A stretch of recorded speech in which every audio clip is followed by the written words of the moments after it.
শিক্ষার্থীরা বলছে যে ডুয়েট একটা বিশেষায়িত প্রকৌশল বিশ্ববিদ্যালয় হয়, এখানকার একাডেমিক এবং প্রশাসনিক বাস্তবতা ভিন্ন, তাই বিশ্ববিদ্যালয়ের শিক্ষকদের মধ্য থেকে উপাচার্য নিয়োগ দেওয়া উচিত। এই যুক্তিটা সরকার কেন বুঝতেছে না?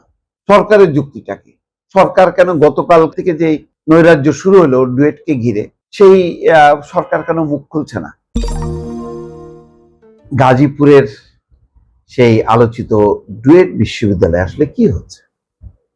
খবরের শিরোনাম হচ্ছে এই, নতুন ভিসিকে ক্যাম্পাসে ঢুকতে বাধা, চলছে ডুয়েট ব্লকেট। মানে এই যে ব্লকেট, এই শব্দগুলো শুনলে মনে হয় যেন আর একটা জুলাই আন্দোলন শুরু হয়েছে। এই জুলাই আন্দোলনের খুব আলোচিত শব্দগুলোকে ব্যবহার করতে করতে এটাকে তো মনে হয় একটা মানে কি বলে মাটির নিচে নামায় ফেলা হয়েছে। এটার আর মান মর্যাদা বলে কিচ্ছু থাকছে না। তো কেন ভিসি ঢুকতে পারবে না, কি কারণ পরিষ্কার না, শিক্ষার্থীরাই জানে। বলা হচ্ছে যে সকাল থেকে শুরু হয়েছে পূর্ব ঘোষিত ডুয়েট ব্লকেট কর্মসূচি। এই ঘটনায় বিশ্ববিদ্যালয়ের প্রায় সব কার্যক্রম স্থগিত হয়ে পড়েছে। আন্দোলনরত শিক্ষার্থীরা মূল ফটকে তালা ঝুলিয়ে দিয়েছে। গুরুত্বপূর্ণ বিষয় হলো যে এই যারা আন্দোলন করছে তাদের মধ্যে, শিক্ষার্থীদের মধ্যে ছাত্র শিবিরের রাজনীতিতে সক্রিয় নেতাকর্মীদের দেখা যায়। কেন? বৃহস্পতিবার সরকার শাহজালাল বিজ্ঞান ও প্রযুক্তি বিশ্ববিদ্যালয়ের অধ্যাপক মোহাম্মদ ইকবালকে ডুয়েটের নতুন উপাচার্য নিয়োগ দিয়ে বিক্ষোভ জ্ঞাপন করেছে। তাদেরকে বাধা দিচ্ছে কে? প্রধানত এর নেতৃত্ব দিচ্ছে ছাত্র শিবিরের নেতাকর্মীরা।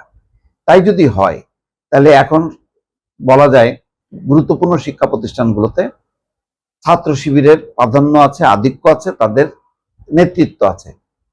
তাহলে সরকার ভিসি নিয়োগ দেবে, আর ছাত্র শিবির যদি মনে করে যে না, সে তাদের মন পুতো না, তখন সে তাদেরকে ঢুকতে দেবে না। এটা যদি প্রতিষ্ঠিত হয় তাহলে সরকারের আর বিশ্ববিদ্যালয়গুলোর উপরে বা শিক্ষা প্রতিষ্ঠানগুলোর উপর আর নিয়ন্ত্রণ থাকবে না। এটা যদি প্রতিষ্ঠিত হয়, এখন কেন মানে এই ভিসি ঢুকতে দেওয়া হচ্ছে না, এই ডুয়েটকে দিয়ে কেন এই আন্দোলন শুরু হলো? কারণ একযোগে সরকার 7টা কি 8টা বিশ্ববিদ্যালয়ে ভিসি নিয়োগ করছে। এই জায়গায় এই ধাক্কাটা কেন খাইলো, এইটা একটু বিশ্লেষণ করা দরকার।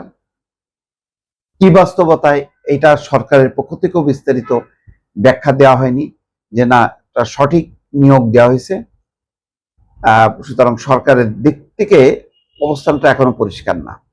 আবার ছাত্ররা কেন সরকার নিযুক্ত ভিসিকে ঢুকতে দিচ্ছে না, সেটাও কিন্তু পরিষ্কার না। কিন্তু এই ধরনের আন্দোলন খুবই অশনি সংকেত। বিশ্ববিদ্যালয় শৃঙ্খলা বলে থাকবে না। ভিসি নিয়োগের ব্যাপারে ছাত্ররা ঠিক করবে যে কে ভিসি হবে, কে ভিসি হবে না। এরপরে দেখা যাবে যে কোন ডিপার্টমেন্টে কে শিক্ষক থাকবে কি থাকবে না, শিক্ষক কাকে নিয়োগ দেবে কর্তৃপক্ষ, কাকে দেবে না, সবকিছুতেই তারা হস্তক্ষেপ করতেছে। এইটা হইলে একটা শিক্ষাঙ্গনে একটা নৈরাজ্য তৈরি হবে। একটা লম্বা সময় নৈরাজ্যের হাত থেকে মুক্তি পেয়ে, মানে ডক্টর ইউনূসের সময়ও পুরো নৈরাজ্যকাল চলছে।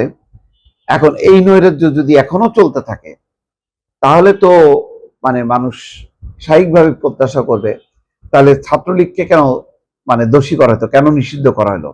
ছাত্রলীগ তো এই কাজটাই করত, ভিসি হয়ে যেত ছাত্রলীগের নেতা, আর প্রশাসন কর্তৃপক্ষ সবগুলো পরিচালনা করত ছাত্রলীগ। তো সেই পরিস্থিতির মধ্যে কি আমরা আবার মানে নতুন ফর্মে ঢুকতেছে কিনা, সেটা হলো বিষয়। শিক্ষার্থীরা বলছে যে ডুয়েট একটা বিশেষায়িত প্রকৌশল বিশ্ববিদ্যালয় হয়, এখানকার একাডেমিক এবং প্রশাসনিক বাস্তবতা ভিন্ন, তাই বিশ্ববিদ্যালয়ের শিক্ষকদের মধ্য থেকে উপাচার্য নিয়োগ দেওয়া উচিত। ভালো, এটাও একটা যুক্তি। তাহলে এই যুক্তিটা সরকার কেন বুঝতেছে না? সরকারের যুক্তিটা কি? সরকার কেন গতকাল থেকে যে নৈরাজ্য শুরু হলো ডুয়েটকে ঘিরে, সেই সরকার কেন মুখ খুলছে না? সরকারের যুক্তিটা কি? অদ্ভুত ব্যাপার। কেন এই নীরবতা? এই ডুয়েটকে মানে খুব গুরুত্বপূর্ণ মনে করছে না? এই প্রশ্নগুলোর উত্তর আসলে বুঝতে পারতেছি না। যদি এইভাবে নীরব থাকে তাহলে কি হবে? নৈরাজ্য হবে। আমরা তো এই ধরনের নৈরাজ্য দেখছি অতীতে। এখন আবার নতুন করে কেন আমন্ত্রণ জানাচ্ছি সেটাও আমার মাথায় ঢোকে না।